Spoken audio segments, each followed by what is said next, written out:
Ja, grüß Gott aus dem Kunsthandel Stefan Andrewitsch. Wir verkaufen nicht nur Wiener Uhren, sondern auch Silberbestecke. Sind darauf spezialisiert. Ich darf Ihnen heute ein Besteck präsentieren von der berühmtesten aller Firmen im 19. und 20. Jahrhundert in Wien tätig, am Michaelerplatz, Josef Karl Klinkosch.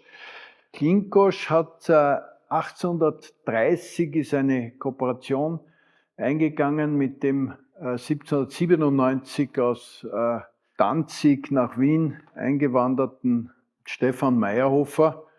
Der war Silberplattierer und haben dann ein Unternehmen aufgebaut, ein Silberschmiedeunternehmen mit Sitz in der Afrikanergasse im 2. Bezirk, eine Fabrik, das sich auf Silberbestecke, aber auch Ziergegenstände aller Art spezialisiert hatte. In der Blüte hatte das Unternehmen 200 Mitarbeiter und belieferte den kaiserlichen Hof. War sehr praktisch gegenüber der Hofburg.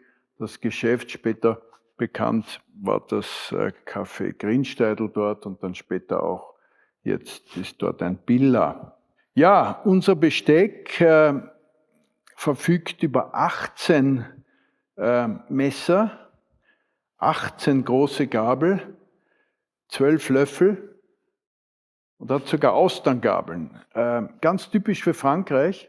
Wir haben das Besteck auch in Frankreich gekauft. Wir haben es wunderschön restauriert, alle Teile verchromt, die Kassette restauriert, die Teile poliert. Es gibt dann noch Dessertmesser, Vorspeislöffel, Kaffeelöffel, Mokkalöffel, Salzfässer und als Vorlegeteile einen Suppenschöpfer, 2 Sauceschöpfer, 2 Ragoulöffel, einen Kuchenheber, Käsemesser, Buttermesser, eine Zuckerdose, Zuckerzange, Zuckerstreuer, Spargelzange, Salatvorlegegabel und einen Salatvorlegelöffel.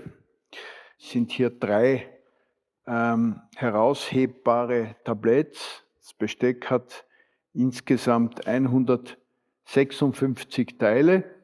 Ja, wenn Sie dieses Besteck hier bei uns in unserer Galerie sich näher ansehen wollen, freuen wir uns auf Ihren Besuch in der Stallburggasse 2 und sorgen auch für einen Parkplatz. Wir sind in der Nähe der U-Bahn-Station Stephansplatz und etwa 3 Minuten vom Stephansplatz entfernt.